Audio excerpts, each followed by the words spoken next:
Hello everyone, welcome back. In today's video, I'm going to show you how to fix these plastic looking skin that you get when generating with the Qwen model to something like this. Basically, we are adding detail to the skin and these are following natural skin texture. It's not only fixing the face, it's adding detail to any exposed skin. In this specific case, we have the neck area and a little bit of the collarbone showing. We also have the arms here. If you take a look at the output here, you can see we have a lot of detail in the skin, chest area, including the arm here. I will show you how to control the intensity. So if you don't like the output that you're getting, you can always increase or decrease the intensity. Here I am on Hugging Face page and the project is called Qwen-Edit-Skin. We'll be using the Qwen Image Edit 2509 to basically edit the skin using this LoRA. Here's an example, a demo example from the page itself. We have this typical AI generated image, very smooth skin. And here is the one generated with this edit LoRA. Here's another one that is very prominent. This one is more natural in my opinion, where we can actually see the skin detail. Now I'm going to leave a link in the description below where you can go ahead and take a look at the different variations that you will get. Now very quickly, I'm going to show you how to build this workflow. This way you understand which node we are using. Let's add our typical loaders. This is going to be the load diffusion model, load clip, and load VAE. And then we'll just select the Qwen Image VAE. The clip is going to be the Qwen text encoder. The type will change it to Qwen. And the unit is going to be the Qwen Image Edit 2509. This LoRA is specifically for the Edit 2509. This model will go inside a K-sampler, and because we are doing Qwen here, we need to add the model sampling LoRA flow. So our model goes in here, and we'll also normalize the CFG. So we'll do CFG normalize or norm, and this goes inside our K-sampler like this. The model sampling LoRA flow is going to be at a shift 3. You can decrease the CFG normalize to something like 0.96, 0.95, and so on, depending on the result that you're getting. Let's add our clip text encode. And of course, we'll be using the text encode Qwen Image Edit Plus. Duplicate it by pressing Alt, drag down to get your negative prompt. Positive prompt connects like this. And of course, connect the clip. Because we are doing image edit, we'll need to connect the clip to our text encode. We'll also need to add our load image node. Now this image will go as image 1 in both the positive and negative text encode. We'll also need to encode this so that we can pass it into our K-sampler as latent image. So take the image out, drag out, and look for VAE encode. Let's take our VAE, connect it. The latent will go here. A quick improvement that we can do is sometimes these images are going to be too big or too small. In that case, we'll add a scale image to total pixel in between our VAE encode and the image. You can make the connection simply like this. This is typical Qwen image edit. You'll of course play around with your step, CFG, sampler, and scheduler. Now I want this to be fast. I will add a LoRA loader model only, and this is going to be the Qwen Image Edit Lightning 4 steps version 1. The way to connect this LoRA, it goes in between the load diffusion model and the model sampling LoRA flow. I'm going to make space so that we don't get confused. I'm pressing Ctrl, drag out to select all of these loading section, and then when you drag, they will move as one. Now this load diffusion model will go inside our LoRA loader like this. And then the LoRA loader will go into the model sampling LoRA flow.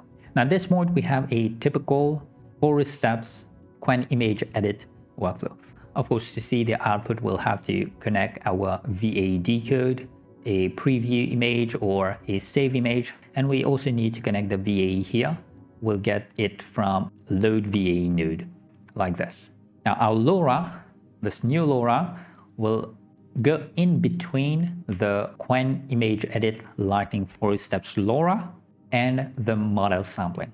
So you can take the model, drag out, and search for a typical load LoRa node.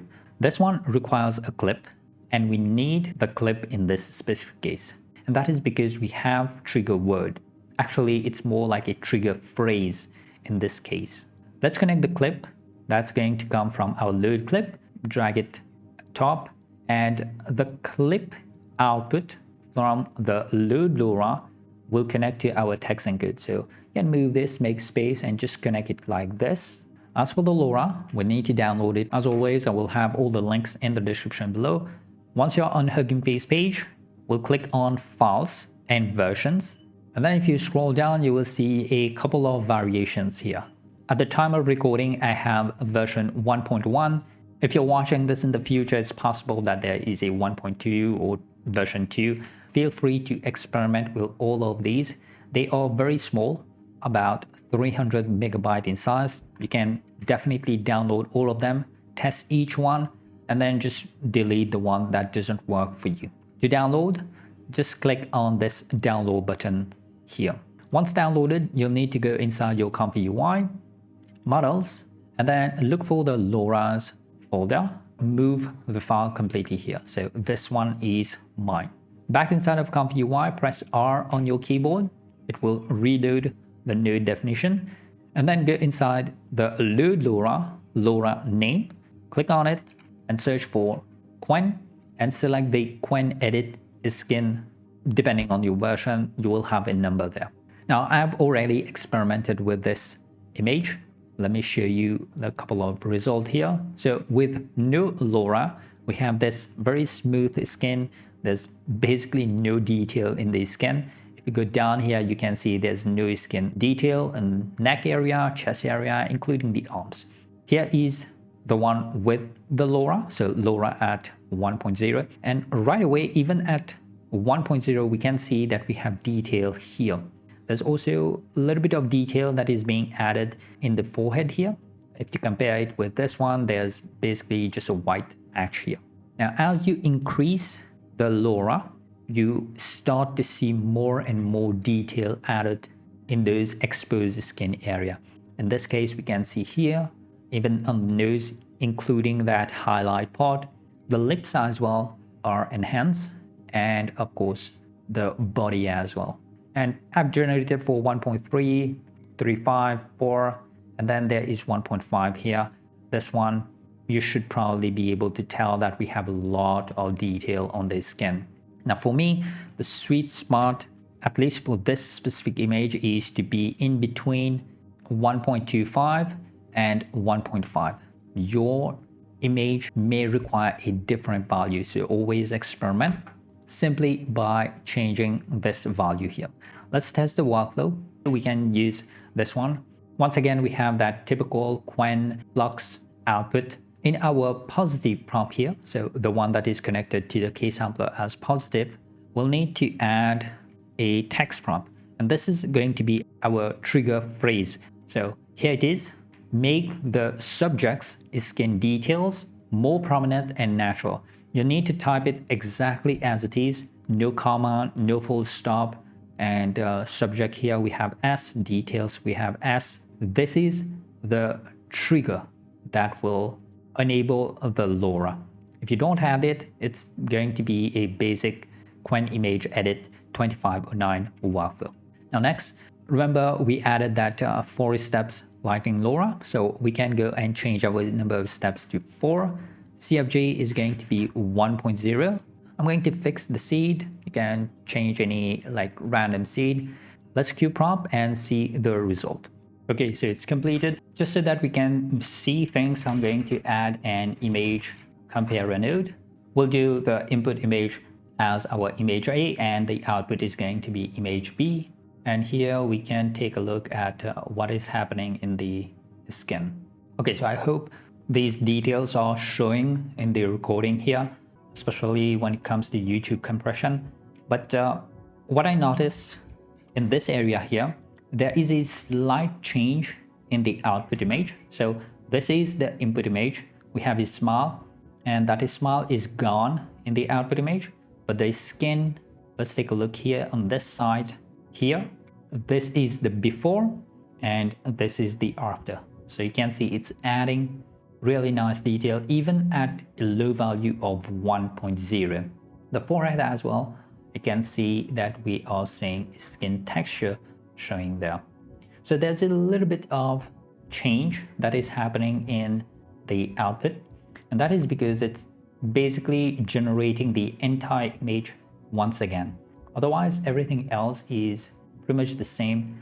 The shirt did not change, but if we look at the arm here, we can see that we have some change. Now, I'm not sure if this is better or worse, but it's actually taking away that AI look that we typically see. It's like that oily effect, a plasticky effect that we see on the skin. All right, I'd like to conclude by saying that when you are fixing the skin, just fix the skin. Do not try to add something into the prompt to maybe change the color or maybe change from a day to a night shot, because if you go too extreme, this will happen. Here's the input image. The person is completely different.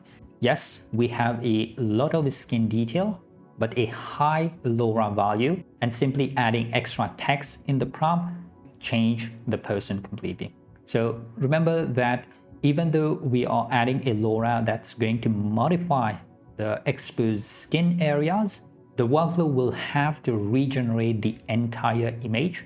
So there will be a slight shifting in the pixel, and in this specific case we don't see that much, but in the one that we just generated here, we can see that we had a smile, but now we no longer have that smile. So you have to look out for these small changes. What I would suggest you to do is, if you have any changes that you need to do to your image, let's say for example you want to remove the background, replace it with something else, do those changes first. Once you have your image however you wanted it, that is when you can go into this workflow, drop your image into the input node here, adjust your LoRA strength, make sure you have this exact prompt as it is, and then generate to get your final result with extra skin detail. All right, so that is it. I just wanted to point out that we have this skin LoRA for the Qwen Image Edit. A lot of you pointed out that whenever you generate images using the Qwen Image Edit 2509 model, you were getting this plasticky skin in there. So hopefully now that should be a fix. If it's not a fix, at least an improvement to what we were getting previously. All right, thanks for watching until the very end. A big thank you to everyone supporting the channel on Patreon. If you watched the video until the very end, consider giving this a like, subscribe if you have not. I will see you next time.